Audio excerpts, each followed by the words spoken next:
Sudaan jaarraa 19ffaa keessa bara 1885 hanga 1956 kolonii Turkiif Ijipti jalatti kuftee turte. Bara 1956 bilisummaa erga argatteen booda irra deebiin bara 1899 irraa kaasee Ingiliz jalatti koloneeffatamte. Bara 1956 keessa yeroo Sudaan bilisummaa argattutti Sudaan hawaasa waliin amannee of keessatti qabattee ture. Bara 1899 Ingilizoonni biyya Sudaan koloneeffatan. Biyyatti bulchuu osoo hin jalqabin Sudaan Kaabaa fi Sudaan Kibbaa jechuun adda qoodan. Sudaan Kaabaa keessatti uummattoota Arabaa amantaa Islaamaa fi afaan Arabaa dubbatan hundeessuun isaan jajjabeessaas turan. Sudaan Kibbaa ammoo uummattoota Kuushii fi Afrikaanota amantaa Kiristaanaa fi amantaa aadaa ofii isaanii qaban afaan ofii isaanii dubbatan gara Kiristaanummaa fi aadaa Afrikaatti dhiyaatan turaniin. Qoodamni kun Sudaan keessatti barnoota afaanii fi amantii irratti adda addummaa guddaas uumeera. Jalqaba bara 1956 hanga 1972 yeroo Sudaan bilisa baatetti bilisummaa argame kana kaaba Sudaan irraa qofa hoogganama ture. Kibba Sudaan qooda siyaasaa fi aangoo barbaadus garuu aangoo maluuf hin arganne. Kana irraa ka'uun bara 1956 hanga 1972 kana gidduutti waraanni walwaliinii kaabaa fi kibba Sudaan gidduutti lolli bifa sabummaa, amantii fi qabeenya irratti hundaa'ee jalqabe.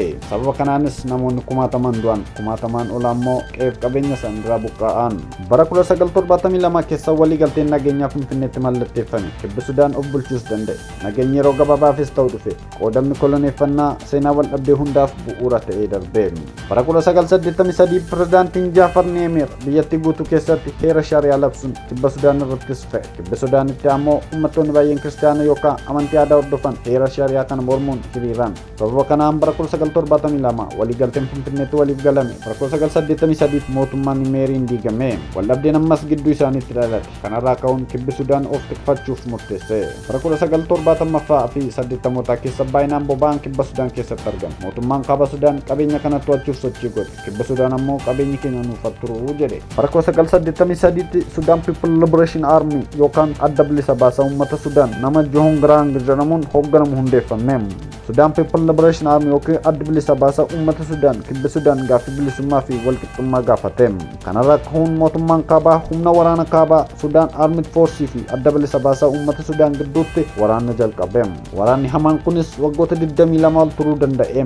Irra darbee hanga yoonaatti illee itti fufee jira. Sababa waraana kanaan namoonni miliyoona 2 ol du'an, namoonni miliyoona hedduutti siqan immoo qe'ee fi qabeenya isaanii irraas buqqa'an. Beelli, dhukkubnii fi balaawwan garaagaraa biyyattis mudatan. Addunyaan guutuun Sudaan irratti dhiibbaa gochuu jalqabde. Darfur naannoo lixa Sudaan yoo ta'u uummata miliyoona hedduu of keessatti qabdi. Isaan keessaa ijoon uummattoota gosa lama hortee Arabootaa fi Darfur naannoo lixa Sudaan yoo ta'u uummata miliyoona hedduu of keessaa qabdi. Isaan keessaa ijoon uummata gosa lama hortee Arabootaa, horsiisee bultootaa fi kanneen bakka bakkatti socho'anii jiraatanidha. Horteen lammaffaan ammoo hortee dhiigaan Afrikaanota ta'an Afrikaan Ethnic Group warra jedhaman. Isaan kunneen gosa kanneen akka Fuur, Masalit, Zagawaa warra jedhaman yoo ta'an kanneen qotee bulaa ta'anidha. Waldhabdeen gosoota lamaan kana gidduutti hammaate. Sababiin ka'umsa waldhabdee kanaas cunqursaa siyaasaa mootummaan Kaartuum Omar al-Bashir Araboota qofa jabeesse. Uummattoota gosa gosaan Afrikaa ta'an irratti dhiibbaa geessise, cunqurse. Qabeenya lafaa fi bosona naannoo bishaaniif lafa qonnaa irratti waldhabdee cimaan gidduu isaaniittis uumame. Bara 2003tti fincilli uummataa garee hidhannoo qaban Sudan Liberation Army Justice and Equity Movement jedhaman saba keenya cunqursite jechuun mootummaa irratti lola jalqaban. Mootummaan al-Bashiris garee milishaa Janjaweed jedhamu fayyadamuun uummata qotee bulaa ta'an irratti lola jumlaa raawwate. Magaalota gubee lafa qonnaa barbadeesse. Addunyaanis genocide yookaan ajjechaa jumlaa jedhanii himatan. Lola kanaan namoota 300,000 ol ajjeesaniiru. Namoota miliyoona 2 caalan qe'ee fi qabeenya isaanii irraa buqqisaniiru. Sababa kanaan bakkeewwan qubannaa yookaan camp for refugees hedduun Sudaan keessaa fi biyya ollaatti hundaa'aniiru. Rakkoo namoomaa yeroo dheeraaf itti fufe. Qondaaltonni Sudaan Omar al-Bashir dabalatee galmee yakka addunyaa irratti yookaan International Criminal Court irratti himatan. Waraanni Darfur keessatti bara dheeraaf itti fufee jira. Gareen Janjaweed yeroo ammaas Rapid Support Force jedhamuun maqaa jijjiirratee humna waraanaa ta'uun Sudan Armed Force waliin wal lolaa jiru. Bara 2005tti irra deebiin Comprehensive Peace Agreement yookaan waliigalteen nageenyaa Keeniyaa Naayiveshaatti mallatteeffame.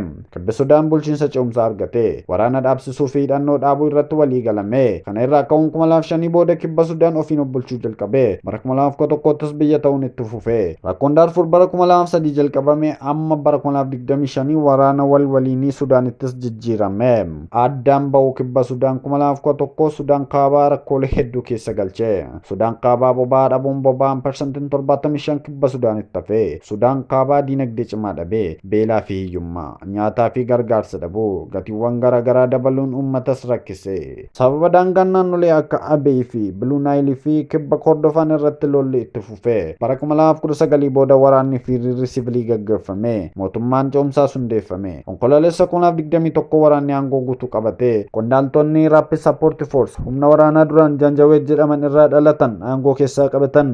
Waraanni guddaan eebila 15 2023 irraa kaasee Sudan Armed Force fi Rapid Support Force gidduutti magaalaa guddaa Kaartum keessatti jalqabe gara naannolee biroo Darfur, Kordofaan fi Bluu Naayilittis babal'ate. Rapid Support Force Kaartum keessatti daangaa hedduu to'ate. Sudan Armed Force ammoo humna qabeenya waraanaa yookaan xayyaara waraanaa fi taankis fayyadame. Sababa lola kanaan namoonni 10,000 du'aniiru. Miliyoona hedduun qe'ee irraa buqqa'an. Lammiilee biyyattii garaagaraa biyya ollaa Itoophiyaa, Chaad, Masrii fi Eertiriyaattis godaanan.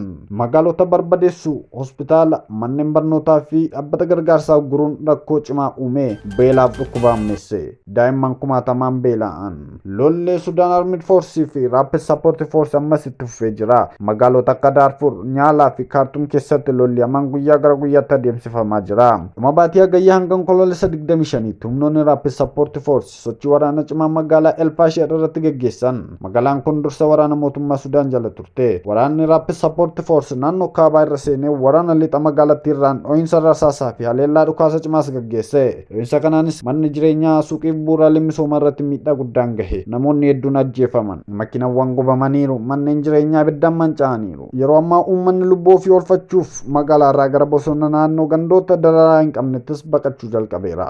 Akka gabaasa UNHCR fi Red Crescent jedhanitti namoonni 10,000 lakkaa'aman teessoo godaantotaa yeroo keessa jiraachuun bishaan, nyaataa fi dawaa dhabuun rakkoo cimaa ta'eera jedhu. Al Jazeera fi APN News fi The Guardian gabaasa bal'aa baasan. Suurawwan saatalaayitii irraa mul'atan akka agarsiisanitti qaamni namaa fi namni gubate akkasumas konkolaattonni barbadaa'an ni mul'atu. Hawaasni addunyaa fi dhaabbileen mirga namummaa ajjecha hamaa fi yakka waraanaa jechuun Rapid Support Force balaaleffatan. Qondaaltonni UN fi biyyoota Arabaa akka Arab League yaaddoo guddaa akka qabanis ibsanii turanii. Hanga ammaattis magaalaa keessa gargaarsa fayyaa fi ambulaansii hin seenne. Waraanni dhukkubsataa fi miidhamaa bira gahuun warra dhukkubsatanii fi miidhaman bira gahuun rakkisaa ta'ee jira. Namoonni hafan manneen isaanii keessatti hidhamanii beela, bishaan dhabuu fi sodaa waraanaa jala jiru. UN fi ICC itti gaafatamummaa barbaachisu akka fudhatu waamicha dhiyeessan. Waraanni mootummaa Sudaan Rapid Support Force'n balaaleffate. Ajjechaa raawwates jedhe. Garuu waraanni Rapid Support Force ammoo nuti haqa keenya eegganna jedhee falma itti fufe. Haalli magaalaa sun amma illee tasgabbaa'aa hin jiru. Namoonni hafan sodaa beela keessa jiraatu. Addunyaan tattaaffii araaraa gochaa jirti. Garuu gareewwan lamaan walii hin galan.